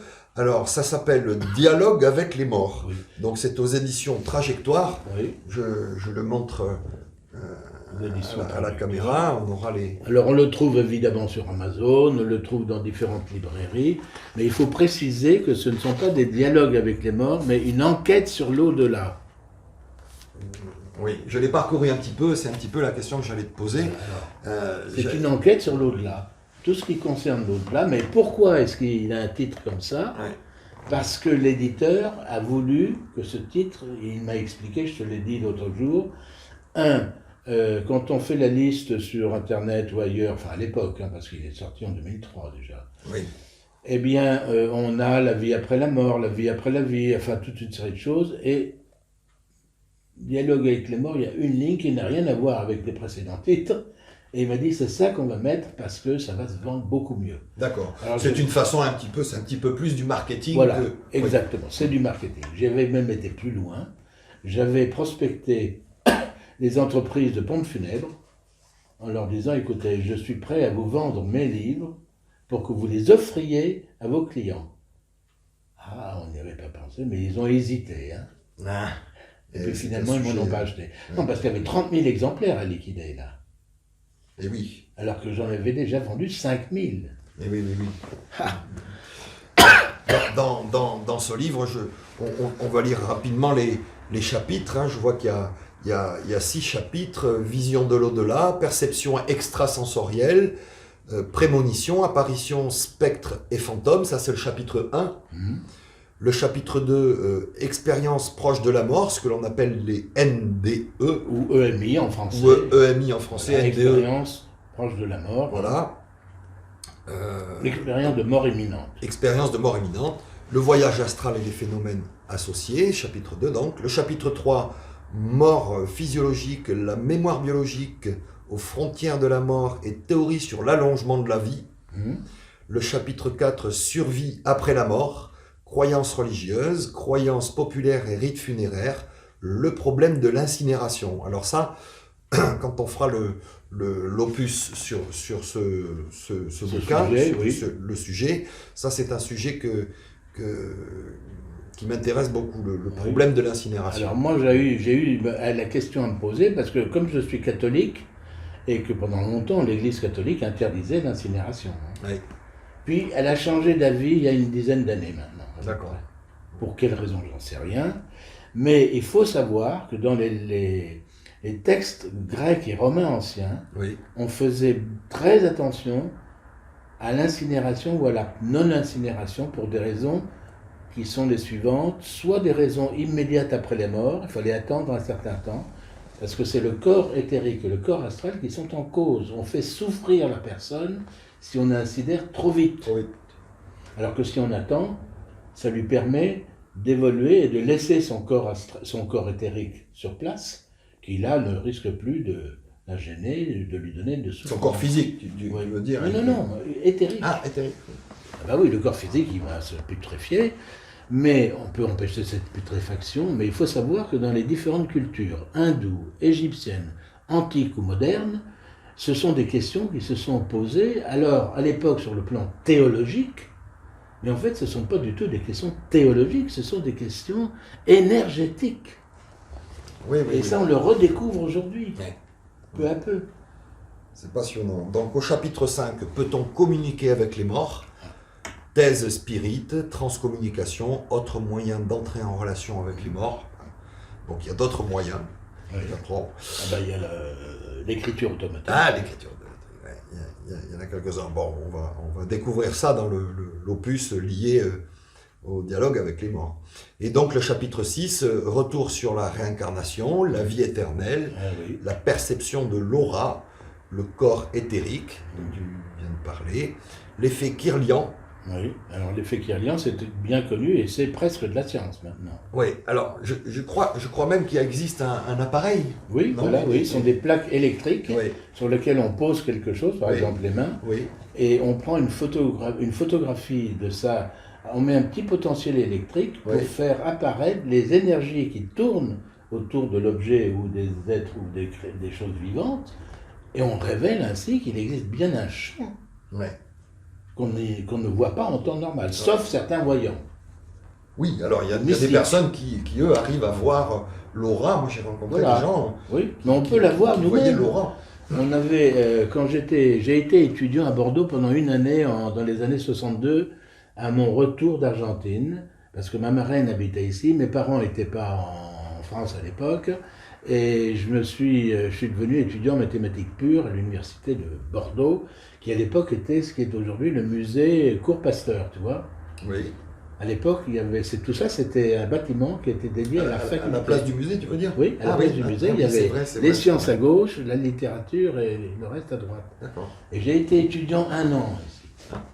Et c'est pour ça que j'allais là, bon, suivre les cours de maths, puisque j'étais matheux.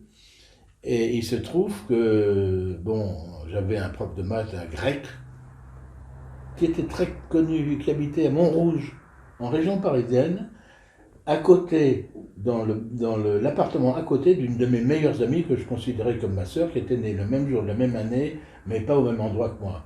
Elle s'appelait Joëlle.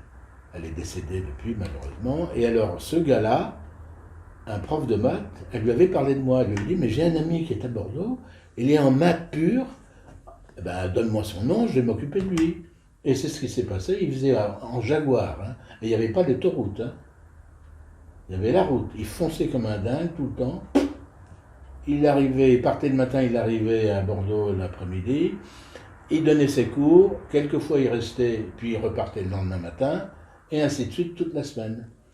Et ce type, je l'ai rencontré, mais alors un spécialiste de l'algèbre. Parce qu'il n'y a pas que l'algèbre, il y a l'analyse, il y a l'algèbre, il y a l'arithmétique, géométrie, topographie, enfin que sais-je. Bon. Les statistiques. Et les statistiques, oui. Alors c'est pour te dire que ma vie est très parcellaire, comme ça. Oui.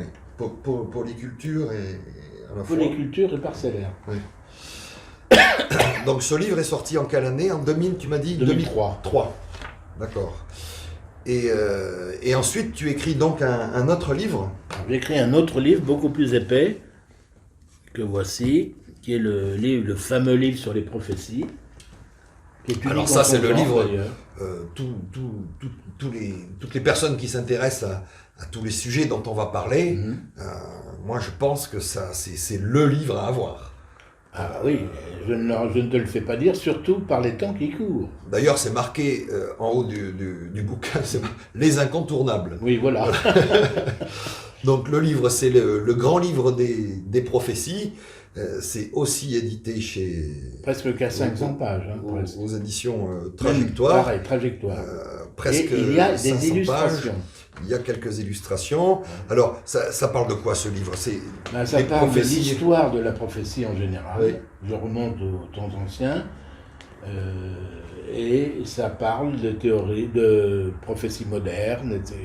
Mais malheureusement, il y a une chose que je dis d'ailleurs dans le livre, je n'ai pas pu aborder tout ce qui est prophétie de l'Orient lointain, ni de l'Amérique du Sud, sauf les Hopis. Hein. Les Hopis sont déjà connus depuis longtemps, donc j'ai pu les récupérer. Mais je ne connais rien aux prophéties du Japon, sauf une chose, mais c'est plus une rumeur qu'une prophétie. On dit que le Japon s'effondrera à la fin des temps sous les eaux. D'accord. Ben, on peut c'est une prophétie japonaise ou... Oui, c'est une prophétie japonaise, oui, en D'accord. plus. Alors, il faut savoir qu'il y a un auteur de science-fiction, l'auteur de Black et Mortimer, oui.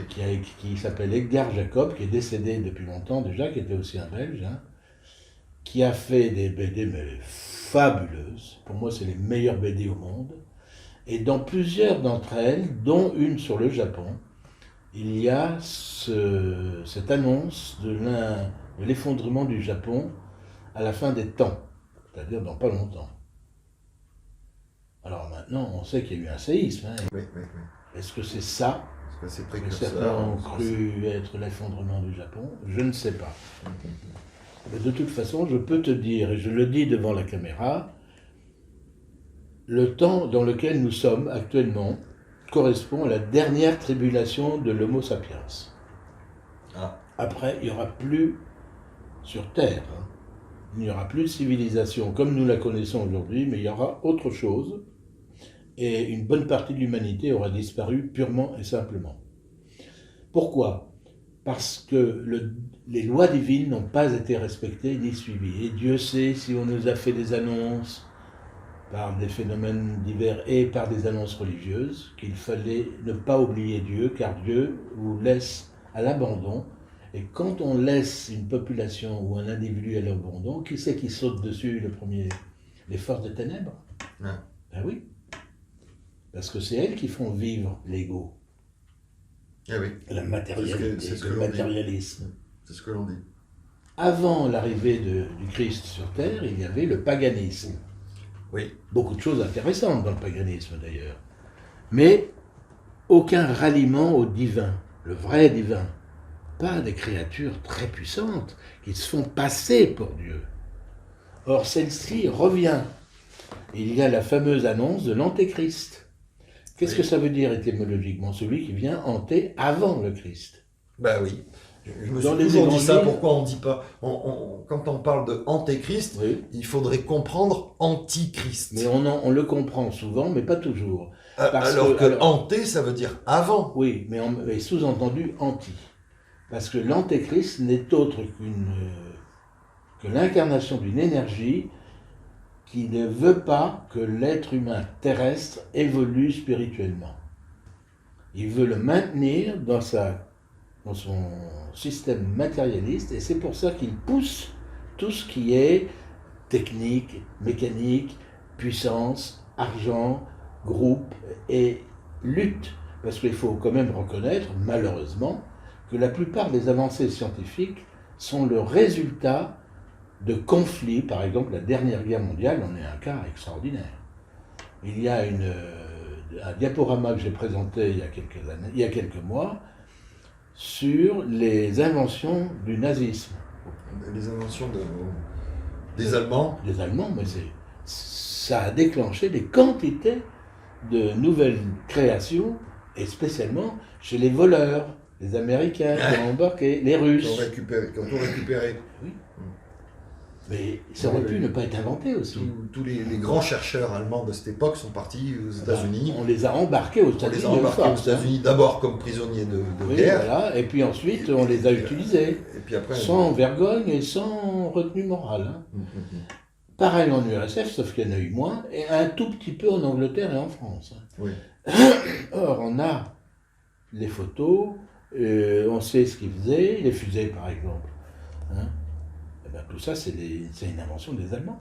Ça a même été repris par Tintin, enfin par Hergé dans Tintin. Ouais. Ah, Tintin, c'est formidable parce que Ah, c'est extraordinaire, c'est une référence, on peut le dire.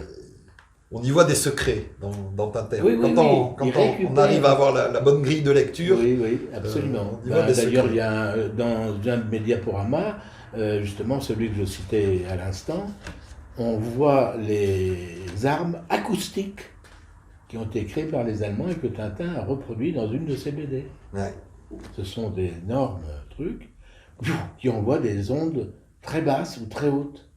Électromagnétique. Non, c'est purement acoustique. Ah, acoustique. D'accord. Basse fréquence. Des basses Et- fréquences. Oui, et les basses fréquences, ça te fout un immeuble en l'air. Hein. Ouais.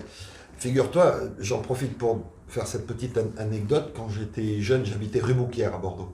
Oui, je connais. Donc elle est perpendiculaire à la cour Victor Hugo. Voilà, exactement. Elle remonte vers le cours Victor Hugo. Oui. Oui. Et tu sais, au parking Victor Hugo, je me souviens plus du nom de Il cette y a une rue. là. bagnole qu'on voit qui est toujours. Oui, pendant- voilà. Alors, sur une des rues latérales Oui. qui fait la jonction entre le cours Victor Hugo et le cours Alsace-Lorraine, Oui. il y avait un artiste, peintre, de mémoire qui s'appelait Simon, Oh, mais je l'ai connu. et il avait dans sa Oui, galerie Je l'ai connu. une enceinte de 5 tonnes, une enceinte acoustique de 5 tonnes. Ah, ça, je savais. Et ce gars-là m'avait expliqué que qu'il n'avait jamais essayé, parce que le jour où il l'essayait, Ah oui, il y a l'immeuble qui s'effondre. Hein. il détruisait tous les immeubles aux alentours et les vitres de Bordeaux. Ah oui. Et ça m'est resté. Tu l'as connu? Ah oui, j'ai bien connu ce gars-là. On a même discuté avec une troisième personne qui est décédée depuis, une femme qui avait fait des tableaux, et je l'avais invité au CDIM, au Grand Parc, pour exposer certaines de ses peintures avec cette fille. Ah, j'aimais beaucoup ce qu'il Il était sympa. Oui. Très, très sympa. Dis-moi, revenons à ton bouquin. Alors, j'ai oublié de dire que sur ce premier bouquin, Dialogue avec les morts, tu as fait préfacer ton bouquin d'un monsieur qui s'appelle Philippe Marlin. Oui, alors Philippe Marlin, c'est le nom de lettre, comme on dit. Oui, C'est le pseudo de Philippe Miecret, d'accord. ancien banquier à la Société Générale. Et que j'ai rencontré parce qu'il a diffusé un jour, et j'ai reçu ça dans ma boîte aux lettres, une annonce disant qu'il cherchait des auteurs. Tiens donc. Alors tu imagines que j'ai immédiatement répondu, Oui. en lui envoyant déjà un volume en A4 de je ne sais combien de mes contes et nouvelles.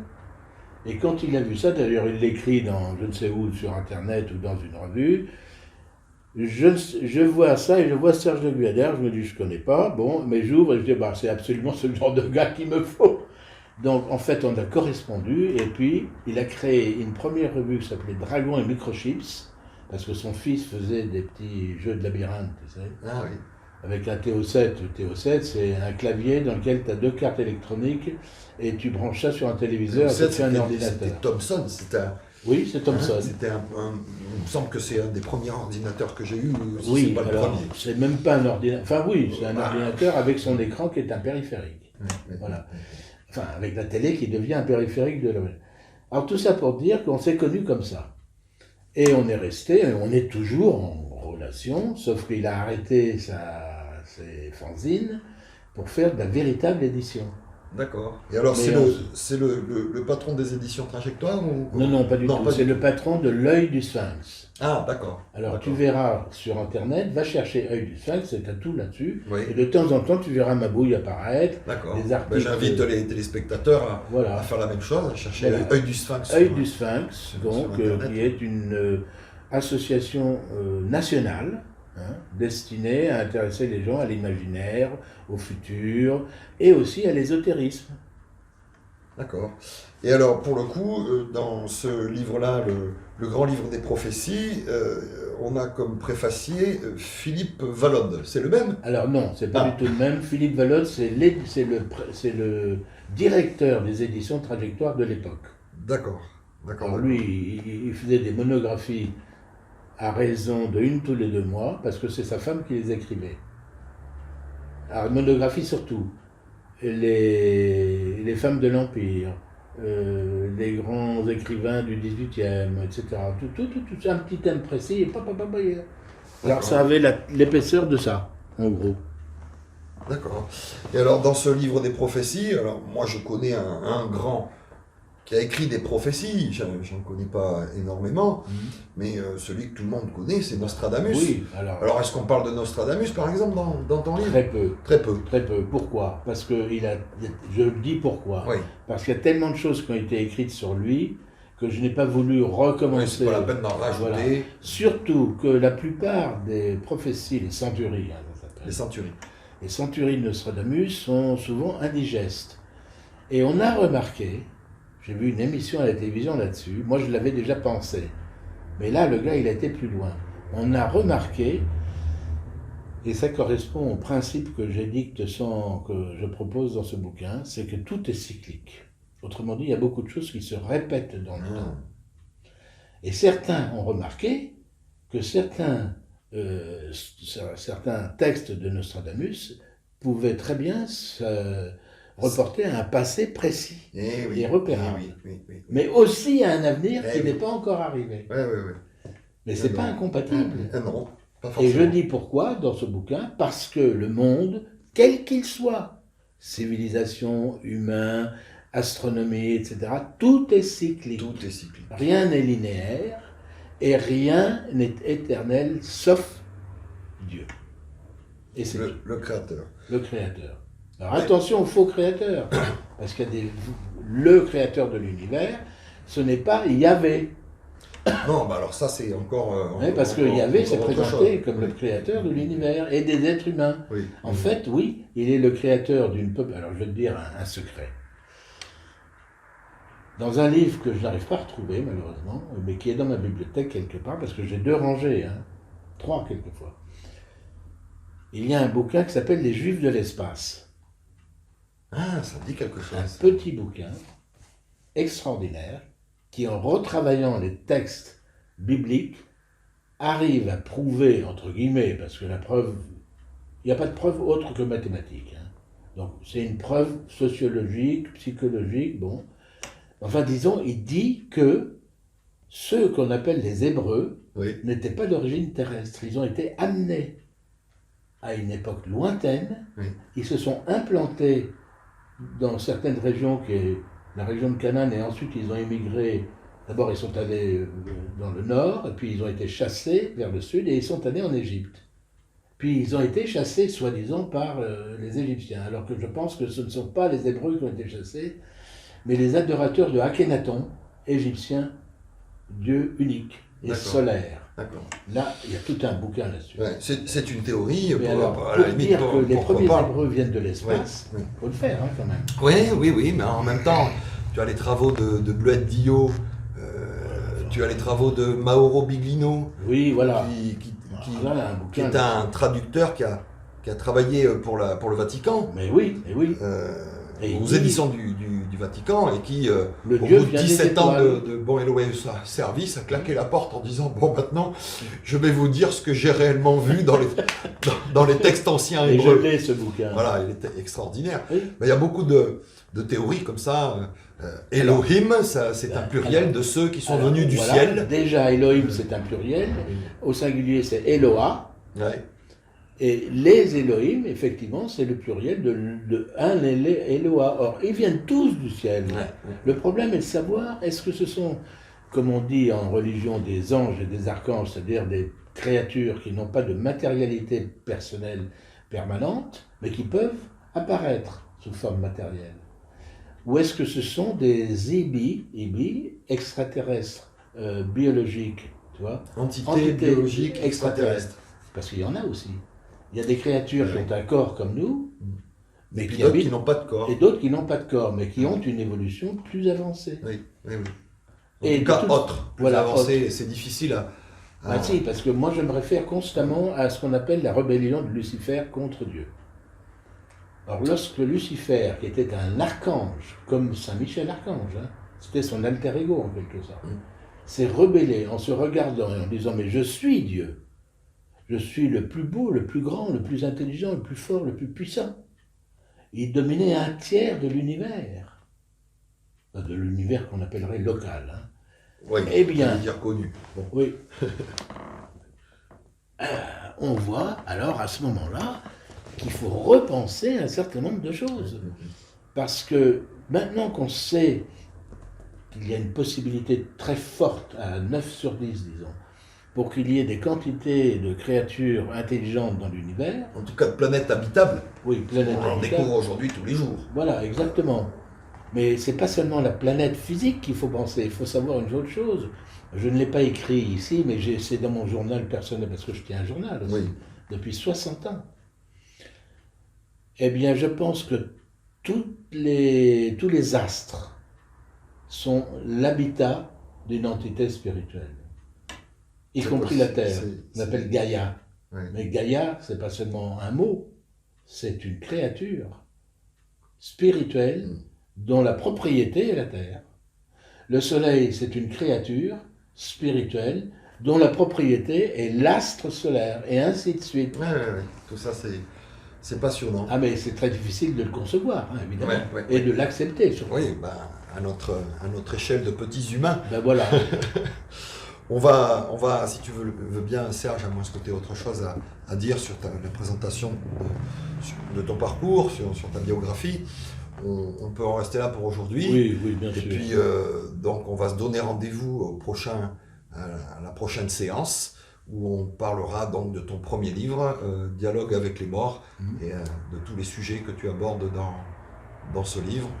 On abordera également dans une autre séance le grand livre des prophéties.